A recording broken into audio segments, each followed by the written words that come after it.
All right, so right now we're on number 32, and we have f of x equal 3x to the fifth. The 3 in front indicates a vertical stretch. Let's graph that.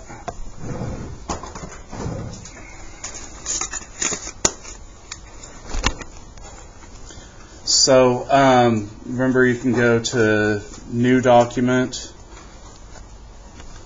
and then Add Graph, and then 3x up arrow 5. So that's your graph for it. So it is increasing throughout. So it's increasing from negative infinity to infinity. The domain is all reals. The range is also all reals. And there's no minimum or maximum.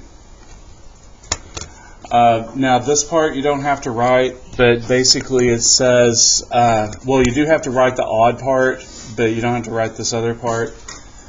It is symmetric to the origin, which means it can be odd exponents.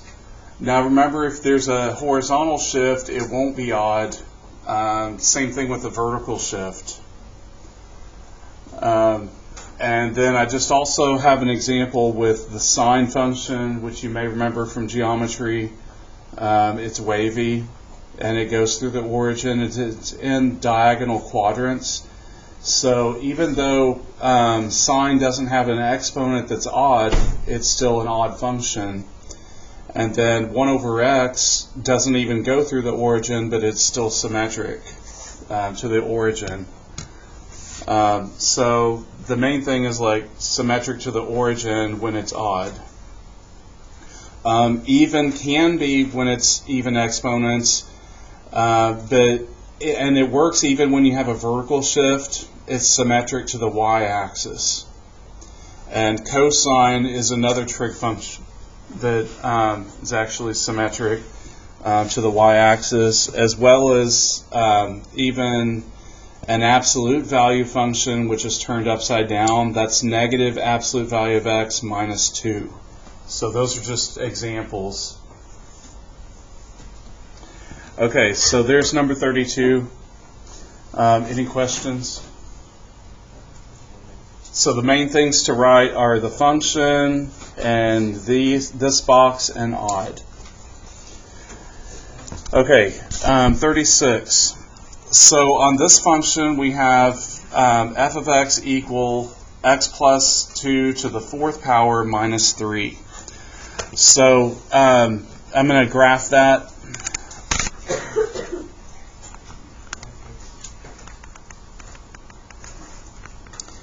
X plus 2 to the fourth power minus 3.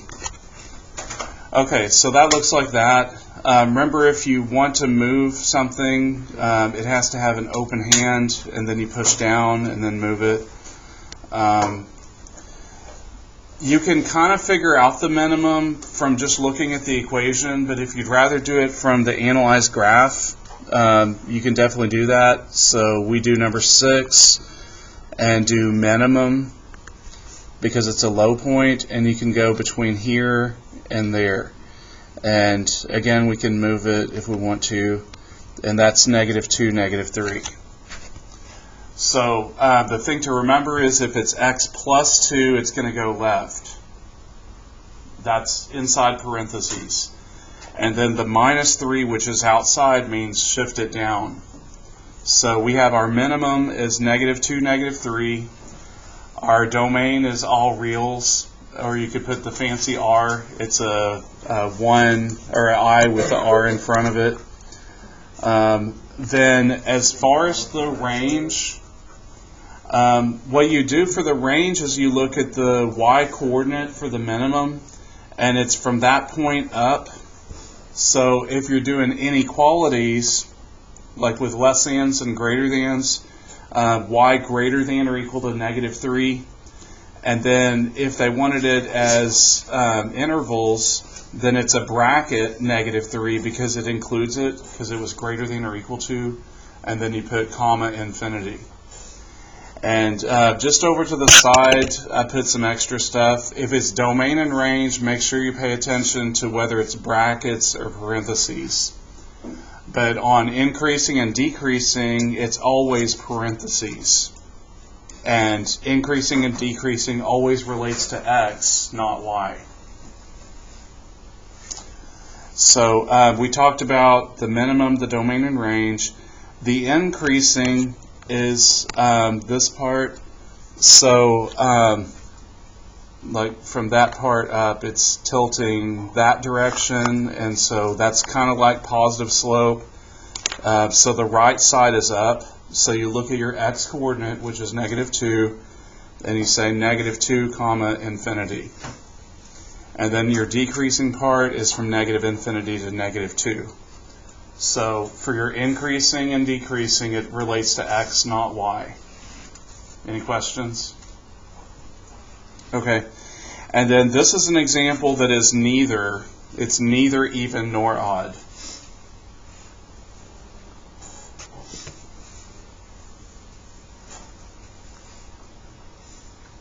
Okay. Number 40. This one is 3 minus x plus 2 to the 4th. So 3 minus parentheses. By the way, when you open a parentheses, it automatically closes it to keep it balanced. And then you type between it. So x plus 2, up arrow, 4. Okay, so it looks like this.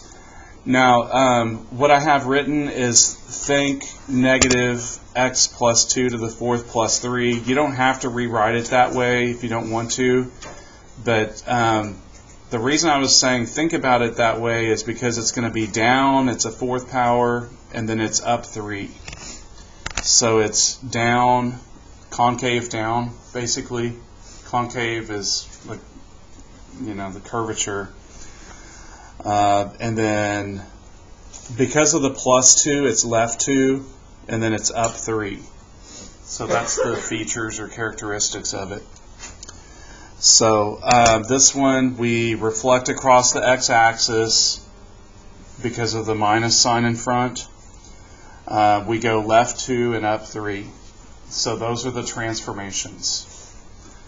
What we also do is get the maximum just by going analyze graph max, or you can base it on, you know, this stuff. You know it's going to be -2, 3.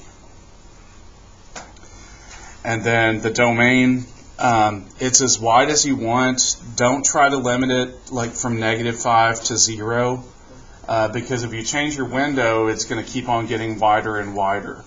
So just like on a parabola, it's going to be all real numbers for the domain. So the parabola is what we use for the x squared or quadratic type, and x to the 4th is the same thing. It's going to be all real numbers. Then as far as the range, we look at the y coordinate of the max. The max was the turning point. And so we go y less than or equal to 3, which is equivalent to -infinity, comma 3. And then with the bracket on the 3. So as low as you want, up to 3, including 3. So that's your range. And then as far as increasing and decreasing, remember it relates to x, and we just use parentheses. This side on the left is the increasing, and this side on the right is the decreasing. So we go -infinity to -2, and for the increasing, and then the decreasing is -2, comma infinity. Questions? Okay. Okay, so that's number 40. Number 44. This one, the book has it as the zeros are -4, 0, and 2, and it's a degree 3. And they want you to figure out what the equation is. So my first step is basically change the sign of all these guys. So it's a -4, so I put x plus 4. It's 0. I put x minus 0. If you'd rather just keep it x, you can, because it means the same thing. And then x minus 2.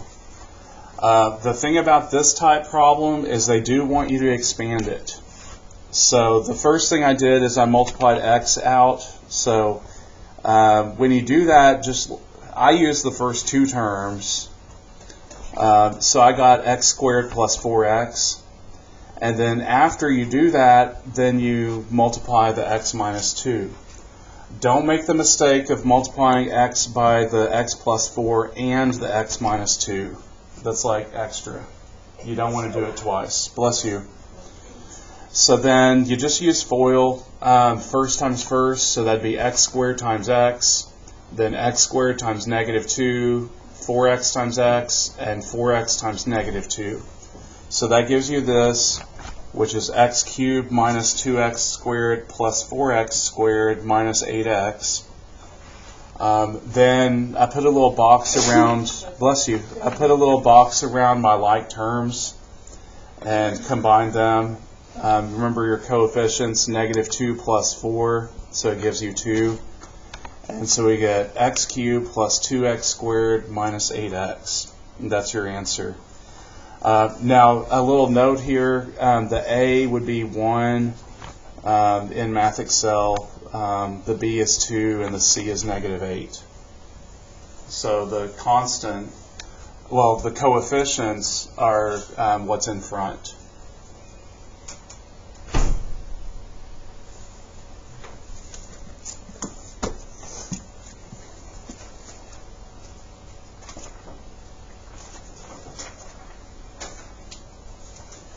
Okay, so again, just to show you, that just says the information about it. So it was negative 4, 0, and 2 with degree 3. In a little bit, we're going to be given a graph.